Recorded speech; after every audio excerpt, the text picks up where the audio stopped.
SC/ST act जो है उसमें तो था ही मुकदमा, और पुलिस ने एक फर्जी मुकदमा भी कर दिया था उसके बाद कि मैंने वर्दी फाड़ी है और सरकारी काम में बाधा डाली है। जिस तरह से उन्होंने मेरे भाई को खदेड़ के ले गए, इसमें मेरे भाई की जान भी जा सकती थी, कुछ भी हो सकता था, लेकिन मेरे उत्तराखंड भाई और बहनों की वजह से आज मेरे आशुतोष भाई मेरे साथ है। आशुतोष नेगी को मिली जमानत के बाद क्या हो गई आशुतोष की हालत? अंकिता केस को अब फिर से मिली गिरफ्तार। अंकिता भंडारी को शुरुआती समय से ही न्याय दिलाने के लिए परिजनों के साथ खड़े आशुतोष नेगी को रिहाई मिल गई है। बुधवार को जमानत से उन्हें बेल मिली है। इस बेल पर पौड़ी की जनता के साथ अंकिता के परिजनों में भी खुशी की लहर है। आप इन तस्वीरों में देख सकते हैं कि आशुतोष नेगी की क्या हालत है।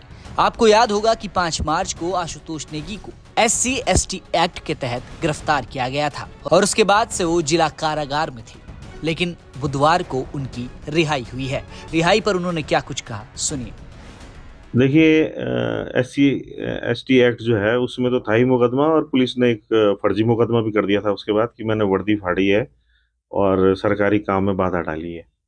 देखिए, दोनों मामले फर्जी थे, ये सारी जनता जानती थी और समाज का पूरा सपोर्ट मुझे मिला, और मैं पूरी जो न्यायपालिका है उसका धन्यवाद करता हूँ कि जितने भी फैक्ट्स थे, कहीं ना कहीं उन्होंने देखा कि ये व्यक्ति सामाजिक लड़ाई लड़ रहा है, इसे फंसाया जा रहा है।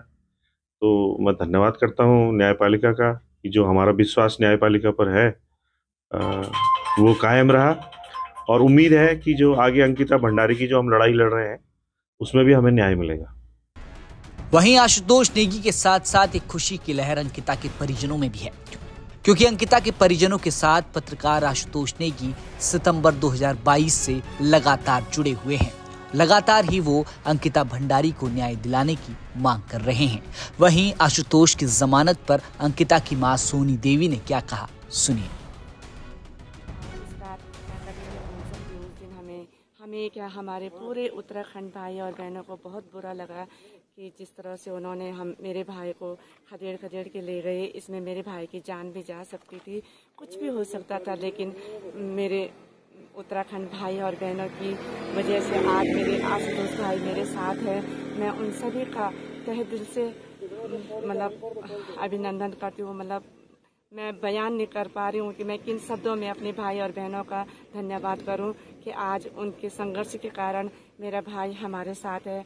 मैं यही कहना चाहूँगी कि जिस तरह तुमने मेरे भाई को जेल से बचाया है और वो मेरे साथ है, इसी तरह आप मेरी बेटी को भी तब तक जब तक मेरी बेटी को न्याय नहीं मिल जाता, आप मेरे साथ इसी तरह रहना बहना, तभी मेरी बेटी को न्याय मिलेगा।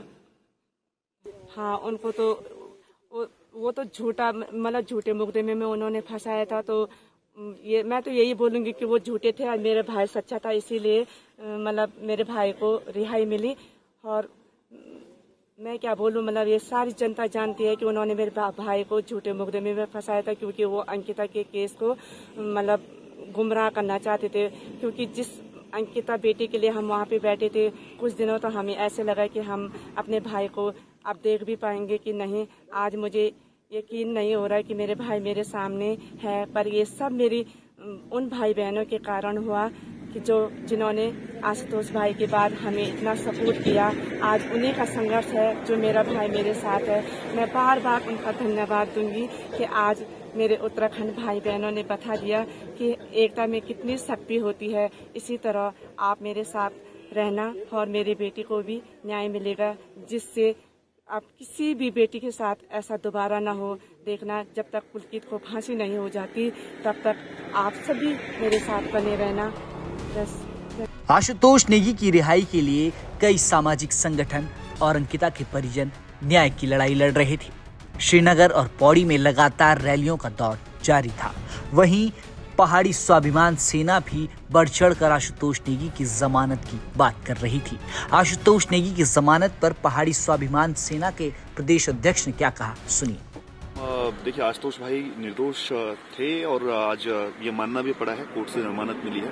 पर हम अभी भी दुखी हैं। वो जो फोटो आशुतोष भाई का वायरल किया गया, जिसमें घुटनों पर बिठाया गया, उससे मैं बोलना चाहूँगा कि पुलिस को माफी मांगनी चाहिए, उत्तराखंड पुलिस को। और आगे हमारे धरने ने यात्रा का रूप लिया है। आज हमने कोटद्वार में न्याय यात्रा की है। अब हम जगह जगह जाकर बताएंगे लोगों को कि हमारे साथ किस तरह का अभद्र व्यवहार किया गया, किस तरह से हमें झूठे मुकदमे में फंसाया गया, किस तरह से हमारे धरने को खराब करने की कोशिश की गई। इसका हम ढिंढोरा पूरे उत्तराखंड में पीटेंगे। अब आशुतोष नेगी की रिहाई के बाद से अंकिता के परिजनों को एक उम्मीद जाग गई है कि अब एक बार फिर अंकिता को न्याय दिलाने की लड़ाई तेज होगी, क्योंकि लगातार पत्रकार आशुतोष नेगी अंकिता के हक में लड़ाई लड़ रहे हैं। अब देखना ये होगा कि इस जमानत के बाद आशुतोष नेगी अंकिता की न्याय की लड़ाई किस तरह से लड़ते हैं, क्योंकि उन्हें पूरी उम्मीद है कि न्याय अंकिता के पक्ष में होगा। इस पर आपका क्या कहना है, कमेंट करके जरूर बताएं। पौड़ी से सिद्धांत उनियाल के साथ ब्यूरो रिपोर्ट, उत्तराखंड तक।